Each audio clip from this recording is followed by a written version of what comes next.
آج جی الحمدللہ اللہ کے فضل اور کرم سے گندم کی کاشت آج ہم نے شروع کر دی ہے۔ تقریباً 22 یا 23 ہے۔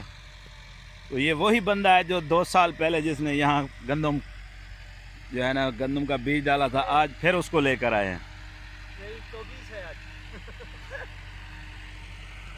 حاجی عاصم صاحب کون سا بیج ڈال رہے ہیں؟ ماشاءاللہ پچھلے دفعہ ڈالی تھی آپ نے گندم، ایوریج اچھی آئی تھی۔ یہ ہر ایک کا مقدر ہوتا ہے۔ تو اس کے اندر ابھی کیا کیا ڈال رہے ہیں؟ D A P based D A پی کتنی ڈال رہے ہیں؟ ایکڑ بوری، چلو ماشاءاللہ۔ تو اوسط کا کیا اندازہ ہے؟ جو مقدر میں ہوگا۔ چلو چلو چلو ٹھیک ہے جی، الحمدللہ کام شروع کر دیا ہے، باقی اس کے اندر برکت اللہ نے دینی ہے، تو ہم اپنی طرف سے محنت پوری کر رہے ہیں۔ تو آج علاقے کے اندر میرے خیال میں پہلی کاشت ہم کر رہے ہیں۔ ایک طرف سے ٹریکٹر کام کر رہا ہے، دوسری طرف سے گندم کے بیج ڈال رہے ہیں۔ تو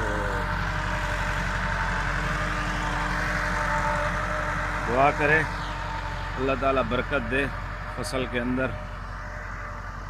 بارشوں اور سیلاب کے بعد علاقے کی صورتحال یہ ہے۔ تو ہمارے علاقے میں چونکہ سیلاب تو نہیں آیا تھا، لیکن بارشوں کی وجہ سے کافی سارے نقصانات یہاں ہوئے ہیں۔